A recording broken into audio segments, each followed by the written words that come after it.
नमस्कार साथियों, मैं सोभी सिंह मैक्स नॉलेज में एक बार फिर से आप सभी का स्वागत करता हूं। दोस्तों, उम्मीद है प्रिपरेशन अच्छी चल रही होगी और उसी क्रम को आज हम लोग आगे बढ़ाते हुए आज हम लोग एक और इंटरेस्टिंग क्लास के साथ इस सीरीज में वापस आए हैं। दोस्तों, आपको बता दूं जैसा कि अब हम लोग इसमें कुछ अब इंडियन ज्योग्राफी के भी टॉपिक हम लोग अब देखने लगे हैं। यानी कि कुछ टॉपिक हम लोग ट्रिक्स याद किए थे, तो कुछ टू द पॉइंट करके याद किए हैं और कुछ एमसीक्यू सॉल्व किए। साथ में सबसे पहले हम लोग कॉन्सेप्ट की क्लास ज्वाइन किए थे। तो यहाँ अब हम लोग कुछ अलग तरह से क्लासेज अब चलने लगी हैं, जिसमें से आज हम लोग का कुछ प्रमुख झीलों के बारे में पढ़ने जा रहे हैं। जैसा कि आप लोग जानते हैं, आप लोग अगर क्वेश्चन सॉल्व किए होंगे तो ये बात तो आपको जरूर पता होगी, आप लोग जरूर फेस किए होंगे ये क्वेश्चन कि भारत की प्रमुख झीलों से भी क्वेश्चन आए हैं कि कौन सी झील कहाँ है, या अलग तरह से भी क्वेश्चन पूछ लिया है कि झीलों से रिलेटेड। तो यहाँ आज हम लोग झीलों के बारे में पढ़ने जा रहे हैं। भारत के कुछ प्रमुख राज्यों के कुछ प्रमुख झीलों के बारे में पढ़ने जा रहे हैं कि ये झील कौन कहाँ क्या नाम है और ये कहाँ पाई जाती हैं, यानी कि किस राज्य में है, किस स्थान पे है। तो ये सब बातें आज हम लोग डिटेल में जानने जा रहे हैं। साथ में आप कह सकते हैं कुछ यहाँ हम लोग ट्रिक भी यूज करेंगे, कुछ नाम जो ऐसे हैं जिन्हें ट्रिक से याद करेंगे वो आपको हमेशा के लिए याद हो जाएगा। तो दोस्तों, आई होप कि आप लोग पीछे की क्लास ज्वाइन कर चुके हैं। आपको बता दूं कि अगर आप लोग पीछे की क्लास मिस हो चुकी है आप लोगों की, तो आप लोग डिस्क्रिप्शन में प्लेलिस्ट की लिंक दी है, वहां से जाकर आप लोग उस क्लास को ज्वाइन कर सकते हैं। साथ में आपको बता दूं वहां पर टेलीग्राम चैनल की भी लिंक दी हुई है, वहां से आप टेलीग्राम चैनल को ज्वाइन कर सकते हैं और आप प्लेलिस्ट की लिंक से जाकर वहां पे आप पीछे की क्लास ज्वाइन कर सकते हैं। तो चलिए शुरू करते हैं आज की क्लास। उम्मीद है कि आप लोगों की प्रिपरेशन बेहतरीन चल रही होगी और पीछे की जो क्लासेस जो हम लोग ट्रिक से पढ़े हैं, जो चीज़ें भी हम लोग पढ़े हैं वो अच्छे से आपको याद होगा। तो आज हम लोग शुरू करने जा रहे हैं भारत के जो कुछ प्रमुख राज्यों के और प्रमुख झीलों के बारे में पढ़ने जा रहे हैं। यहाँ पर मैंने कुछ नाम लिखे, इसके बाद भी है। तो सबसे पहले हम लोग आज शुरू कर रहे हैं उत्तराखंड से। तो चलिए उत्तराखंड चलते हैं दोस्तों। सर यहाँ आ जाइए। उत्तराखंड में सबसे पहले बात की है उत्तराखंड की। अब उत्तराखंड में कौन कौन सी प्रमुख झीलें हैं इनके बारे में चर्चा करनी है हमें। नाम आपको याद हो जाएगा, एक बार देखिए अच्छे से, दो बार देखिए, आप साथ में नोट भी कर लीजिएगा, इसे आपको याद हो जाएगा। और हो सके तो आप अगर मैप के माध्यम से भी पढ़ना चाहते हैं तो आप एक बार मैप के माध्यम से पढ़िएगा। इसको पढ़ने के बाद और भी बेहतर हो जाएगा आपके लिए। तो चलिए शुरू करते हैं कि उत्तराखंड से। उत्तराखंड में पहला क्या बताया यहाँ पे झील, नैनीताल झील है, साथ में भीमताल झील है, नौकुचिया ताल है, खुरपाताल है और रूपकुंड है। हो सकता है कि आपको क्लियर न दिख रहा हो, इसलिए मैं दोबारा दोहरा दे रहा हूँ। उत्तराखंड में नैनीताल है, भीमताल है, नौकुचिया ताल है, खुरपाताल है और रूपकुंड है। अब मैं जब उत्तराखंड की बात करूं तो आप उत्तराखंड में ध्यान दीजिए, यहाँ पर ज्यादातर ऐसी झीलें हैं जिनके नाम के लास्ट में क्या है, ताल लगा है। क्या लगा है? ताल लगा है। जैसे नैनीताल, फिर है भीमताल, नौकुचिया ताल, खुरपाताल। ध्यान दीजिएगा, रूपकुंड में नहीं है। यानी कि मैं बता रहा हूँ कुछ कुछ चीज़ों में, जिससे कि आपको थोड़ा आसानी हो जाए। बाई चांस आप एग्जाम में भूल जाते हैं तो इतना अनुमान आप लगा सकते हैं कि ताल नाम लगा है, तो ज़्यादातर देखा गया तो उत्तराखंड में है। ऐसा भी मैं नहीं कर रहा हूँ कि केवल उत्तराखंड में ताल नाम का, और भी कहीं हो सकता है, एक बार आप देख लीजिएगा।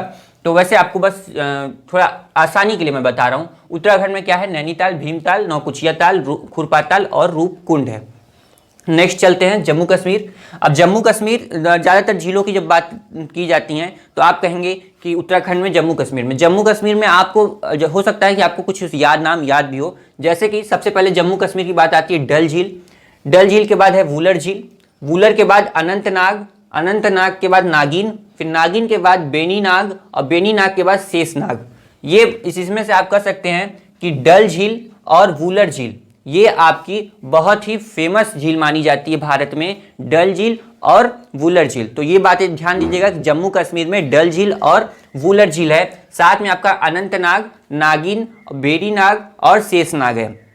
अब यहाँ सर आप लोग ये नोटिस कीजिएगा कि यहाँ पर जो जम्मू कश्मीर की बात की जा रही है, जम्मू कश्मीर में जो भी ताल हैं ज़्यादातर देखा जा रहा है उनके नाम के साथ नाग लगा है, नाग लगा है या नागिन है। जैसे अनंतनाग, शेषनाग, बेनीनाग और नागिन, ये सब नाम किसके में आते हैं, जम्मू कश्मीर में। ऐसा नहीं केवल नाग नाम के ही वहाँ पे रहेंगे, और भी रहेंगे। तो ये बात ध्यान दीजिएगा कि अनंतनाग, नागिन, बेनीनाग, शेषनाग, ये सब कहाँ हैं, जम्मू कश्मीर में। नेक्स्ट आगे चलते हैं गुजरात। गुजरात में देखिए क्या है, गुजरात में नल सरोवर, कौन है, नल सरोवर, नारायण सरोवर, फिर है कंकरिया, फिर है हमरीसर। क्या है, हमरीसर। तो यहाँ पर ध्यान दीजिए, गुजरात में नल सरोवर, नारायण सरोवर, कंकरिया, हमरीसर, यहाँ पर दो जगह सरोवर है। तो आप इससे भी याद कर सकते हैं कि नारायण सरोवर और नल सरोवर कहाँ है, गुजरात में। अब मैं ये सब बात, ये जो ऐसी बातें बता रहा हूँ कि यानी कि सरोवर है, तो ऐसा नहीं कि केवल यहीं पे, हो सकता है कि कहीं और है, मुझे याद ना आ रहा हो, तो और भी कहीं हो सकता है कि सरोवर के नाम से भी उसमें लगा हो उसके नाम में।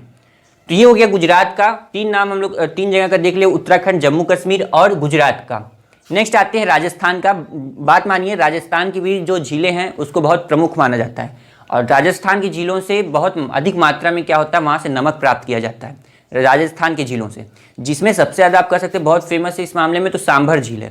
तो आप यहाँ पे ध्यान दीजिएगा, राजस्थान में कौन है, पिछोला झील है, सांभर झील है, पंचप्रदा है, फिर राजसमंद है, जयसमंद है, डीडवाना है, पुष्कर है, फतेह सागर है, साथ में उदय सागर है। तो ये राजस्थान की प्रमुख झीलें हैं। यहाँ पर कई झीलें हैं और यहाँ पे नमक के लिए बहुत फेमस है ये झीलें। तो यहाँ पर ध्यान दीजिएगा कि जो राजस्थान है इसके लिए क्या है, पिछोला है, सांभर है, पंचप्रदा है, राजसमंद है, जयसमंद है, डीडवाना है, पुष्कर है, फतेह सागर है और उदय सागर है। तो ये राजस्थान की झीलें हो गई। नेक्स्ट अगर लद्दाख की बात करें, लद्दाख में आप देखिए, लद्दाख के क्षेत्र में आप कोई भी अगर नाम सुनते हैं उस साइड तो अजीब सा नाम रहता है, जैसे कि चाइना का नाम रखा गया है। तो इस तरह से कुछ अजीब सा नाम रहता है लद्दाख साइड में। तो आप जैसे देख सकते हैं लद्दाख को आप इस तरह से याद कर सकते हैं, जैसे लद्दाख में है तो पेंगोंग, पेंगोंग कहाँ है, लद्दाख में ये झील है। पेंगोंग तशो, आधा त और सो है, क्या है, पेंगोंग तशो। तो पेंगोंग तशो लद्दाख में हो गई। फिर है तशो मोरारी, तशो आधा त और सो, मोरारी, तो तसो मोरारी कहाँ है, लद्दाख में है। फिर तसोकार, तशोकार कहाँ है, लद्दाख में है। तो ये जो झीलें हैं लद्दाख में है कि प्रमुख झीलें मानी जाती हैं। आगे चलते हैं केरल। केरल की बात करते हैं तो केरल में देखिए कौन कौन सी झीलें हैं, वेनबनाद, अष्टमुडी, लैगून झील और संस्थम कोटा। क्या है, केरल में वेनबनाद, अष्टमुडी और संस्थम कोटा। ध्यान दीजिएगा यहाँ अष्टमुडी को मैंने क्या लिखा है, लैगून झील कर दिया। क्यों कैसा किया है, आप अक्सर अगर लैगून का मतलब हम लोग याद कीजिए कि पीछे की क्लास में हम लोग पढ़े थे, जब हम लोग क्या पढ़ रहे थे, टाइड्स, ज्वारभाटा पढ़ रहे थे, तो उसमें हम लोग जो अलग अलग तरह के जो पढ़े थे, जो वर्गीकृत किया गया था ज्वारों टाइड्स में नहीं, हम लोग वो पढ़ रहे थे, कोरल्स पढ़ रहे थे। तो कोरल्स में जब हम लोग वर्गीकरण किए थे तो उसमें अलग अलग जो कोरल्स थे उसमें मैंने बताया था किसी किसी में क्या पाया जा रहा था, लैगून क्षेत्र पाया जाता था, लैगून एरिया पाया जा रहा था। और मैंने बताया था लैगून एरिया वो है जो पानी से तो ढका है और साथ में छिछला हो, एक तरह से आप कह सकते हैं छिछला सागर, उस छिछला क्षेत्र हो जिसमें पानी से ढका हो, तो क्या बोल रहे थे हम लोग उसे, लैगून बोल रहे थे। तो आप कह सकते हैं एक तरह से कि जो ये अब इस तरह से दिया है, इस तरह की जो झीलें होंगी लैगून जिन्हें बोलेंगे वो एक तरह से छिछली झील होंगी। ठीक है, तो यहाँ पर क्या है, केरल में वेनबनाद, अष्टमुडी और संस्थम कोटा, तो ये हो गई केरल की झीलें। फिर आता है तमिलनाडु। तमिलनाडु में देखिए क्या है, तमिलनाडु में भी कुछ प्रमुख झीलें पाई जाती हैं, जैसे बेरीजाम, क्या है, बेरीजाम, ऊटी, फिर एक कोडाई कनाल, तमिलनाडु में ही है कोडाई कनाल। फिर आप है चेम्बरमकम, क्या है, तमिलनाडु में फिर से देखिए बेरीजाम, ध्यान दीजिएगा और नोट भी आप कर लीजिएगा बाद में, ऊटी, कोडाई कनाल, फिर है चेम्बरमकम। तो ये तमिलनाडु की प्रमुख झीलें हैं। आगे चलते हैं, तेलंगाना आ जाता है। तेलंगाना में हुसैन सागर, क्या है, हुसैन सागर, उस्मान सागर, फिर आपका आता है हिमायत सागर, फिर आता है नागार्जुन सागर। ठीक है, नेक्स्ट है पंजाब। पंजाब में आपका आ जाता है कांजली और हरिके और रोपण, क्या है, पंजाब में कांजली, हरिके और रोपण, ये आपका कहाँ है, पंजाब में है। तो पंजाब में भी कुछ प्रमुख झीलें हैं। इसके बाद हम लोग आ जाते हैं असम में। असम में जब चलते हैं, देखिए मैं जो बता रहा हूँ, चलिए पंजाब चलते हैं, असम चलते हैं, तो आप मैप में इमेजिन कीजिए कि हम लोग अब असम किधर आ गए। तब ये जो नाम है इस तरफ के मैप के इस साइड में ये झीलें देखने को वहाँ मतलब पाई जाती हैं। तो इससे आपको थोड़ा आसानी होगी याद करने में। आगे इनकेस आपको फ्यूचर में अगर कभी ज़रूरत पड़ेगी तब पर भी आपको ज़रूरत पड़ेगी। ऐसा नहीं कि आपके एंट्रेंस एग्जाम के लिए ये ऐसी टॉपिक है, आपको ज्योग्राफी अगर आप के फील्ड में हैं तो आपको जरूर जानना चाहिए ये चीज़ें। तो इसलिए इन बातों को याद रखिएगा। ये केवल आप अपने एंट्रेंस एग्जाम के व्यू से मत देखिएगा, और आगे के लिए भी यानी कि लॉन्ग टर्म के लिए आप इसे याद कीजिएगा। फिर है पंजाब हो गया, हम लोग अब चलते हैं असम में। तो असम में क्या है, दीपोर बिल, क्या है, दीपोर बिल, फिर है सोन बिल, फिर है हाफलांग। क्या है, असम में दीपोर बिल, सोन बिल और हाफलांग, ये कहाँ है, असम में है। नेक्स्ट राज्य है महाराष्ट्र। महाराष्ट्र में भी कुछ प्रमुख झीलें हैं, जैसे लोनार पवई, क्या है, लोनार पवई और गोरेवाड़ा, क्या है, महाराष्ट्र में देखिए लोनार पवई और गोरेवाड़ा। फिर है सलीम अली सरोवर, क्या है, सलीम अली सरोवर कहाँ है, महाराष्ट्र में है। तो एक बार फिर से मैं बता रहा हूँ, महाराष्ट्र में लोनार पवई, गोरेवाड़ा, फिर है सलीम अली सरोवर, ये महाराष्ट्र की प्रमुख झीलें हैं। आगे चलते हैं कर्नाटक में। कर्नाटक में बेलांदूर क्या है, बेलांदूर, फिर है पंपा सरोवर। कर्नाटक में कौन है, बेलांदूर और पंपा सरोवर। तो ये जो झीलें हैं भारत के अलग अलग राज्यों की कुछ प्रमुख झीलें हैं। इसके बाद भी हैं आगे, अभी हम उसे देखते हैं। तो अभी यहाँ पे आप ध्यान दीजिएगा कि जिसमें से डल झील, आप इसको हाईलाइट कीजिएगा। डल झील कौन कौन सी, डल झील को, वुलर झील को, फिर आपका आ जाता है सांभर झील। सांभर झील आपको बहुत इंपॉर्टेंट मानी जाती है, आप कर सकते हैं नमक के उत्पादन के लिए। फिर यहाँ आप कर सकते हैं राजसमंद, जयसमंद, ये आपके लिए बहुत इंपॉर्टेंट है। ये सब जो प्रमुख झीलें हैं ये आप कर सकते हैं कि भारत की प्रमुख झीलें हैं और ये अलग अलग राज्यों में पाई जाती हैं, जिसमें से मैंने कुछ ट्रिक भी बताया कि कैसे याद करना है, तो ये याद रखिएगा। इसके अलावा कुछ राज्य हैं जैसे हिमाचल प्रदेश, उड़ीसा, मिजोरम, मणिपुर, मेघालय, इन सबको भी देख लेते हैं। जैसे सिक्किम, मेघालय, मणिपुर, मिजोरम, आंध्र प्रदेश, हिमाचल, उड़ीसा और हरियाणा। तो यहाँ पर हम बात कर रहे हैं सिक्किम की, तो सिक्किम में आप देखेंगे गोरू डोंगमर और चोलामू झील जो है वो प्रमुख झीलें हैं। साथ में आप आगे चलते हैं मेघालय में। मेघालय में देखिए क्या है, उमियम, उमियम यहाँ की प्रमुख झील है। फिर मणिपुर है, मणिपुर में लोककटक झील है। लोककटक झील को हाईलाइट कीजिएगा, बहुत फेमस झील है लोककटक, मणिपुर में लोककटक झील है। मिजोरम में पाला है। आगे आंध्र प्रदेश में कोलेरू झील है, इसे भी हाईलाइट कीजिएगा, अभी हम लोग डिस्कस करेंगे इसके बारे में। हिमाचल प्रदेश में चंद्रताल है। आगे ये भी इंपॉर्टेंट है, उड़ीसा में चिल्का झील है, इसे भी हाईलाइट कीजिएगा, आगे डिस्कस करेंगे। और हरियाणा में क्या है, सूरजकुंड। एक बार फिर से रिवाइज कर रहा हूँ, सिक्किम में गुरु डोंगमर और चोलामू, मेघालय में उमियम, मणिपुर में लोककटक, मिजोरम में पाला, आंध्र प्रदेश में कोलेरू, हिमाचल प्रदेश में चंद्रताल, उड़ीसा चिल्का झील, हरियाणा सूरजकुंड। तो ये यहाँ की प्रमुख झीलें हैं। तो यहाँ आप लोककटक झील का ये पॉइंट नोट कीजिएगा कि लोककटक झील भारत में बड़े मीठे पानी की जो बड़ी झीलें हैं उनमें इसको गिना जाता है। तो भारत में जो मीठे पानी की बड़ी झीलों में इसे गिना जाता है, किसे, लोककटक झील। ये कहाँ है, लोककटक, जो कि मणिपुर में, भारत के मणिपुर में है। नेक्स्ट आगे चलते हैं कोलेरू झील, जो कि आप कर सकते हैं आंध्र प्रदेश। तो आंध्र प्रदेश में क्या है, कोलेरू झील। आप एक तरह से देखें, जब आप ड्रेनेज सिस्टम पढ़े होंगे इंडिया का, या अपवाद तंत्र जिसे बोलते हैं आप अगर कहें, तो भारत की अगर नदियों के बारे में पढ़े होंगे तो आप आती है महानदी, फिर आती है गोदावरी, फिर कृष्णा, फिर आती है पेन्नार, फिर कावेरी, इसी तरह छोटी बड़ी कई नदियाँ हैं बीच में।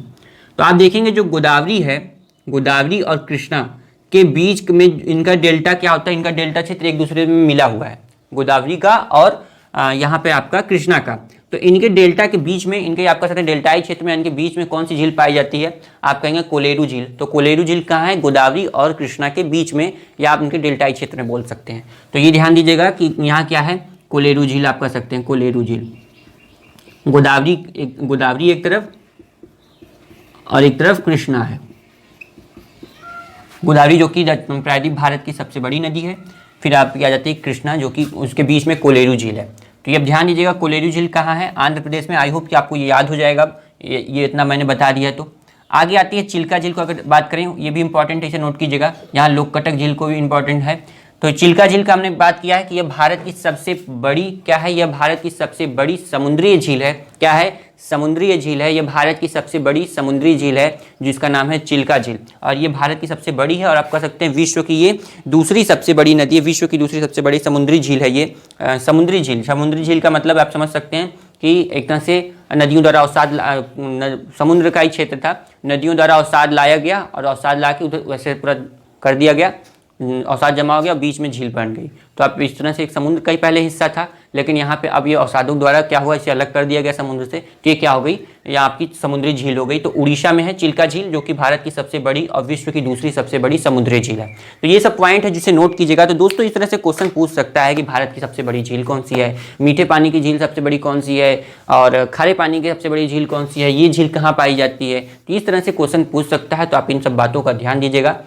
इन केस आगे अगर हम लोग कभी इस पर चर्चा करते हैं तो हम लोग ये जानेंगे कि कौन सी खारे पानी की झील है, कौन सी मीठे पानी की झील है। हालांकि उसमें थोड़ा और टाइम लगेगा, तो ये बातें हम लोग क्लियर करेंगे। अभी के लिए आप ये समझिए कि कौन सी झील कहाँ है, कहाँ पाई जाती हैं, कहाँ या किस राज्य में कौन सी झील है। और ये हो सके तो आप ये भी ध्यान दीजिएगा इसमें कि कौन सी मीठे पानी की झील है, कौन सी खारे पानी की झील है, कौन सी समुद्री झील है, ये सब बातें ध्यान दीजिएगा। और कुछ की खास बातें भी होती हैं, जैसे मैं एक चीज़ और आपको नोट करा दूं, सॉरी मिस हो गया, लोककटक झील। लोककटक झील में क्या होता है, यहाँ पर तैरते हुए वो पाए जाते हैं, द्वीप पाए जाते हैं, तैरते हुए द्वीप कहाँ पाए जाते हैं, लोककटक झील में, तो इसलिए फेमस है ये यहाँ पर। तो आई होप कि आप इससे ये बातें क्लियर हो गई होंगी। तो दोस्तों हम फिर आएंगे एक नेक्स्ट क्लास में और इंटरेस्टिंग टॉपिक के साथ, तब तक के लिए जय हिंद, बाय बाय, थैंक यू।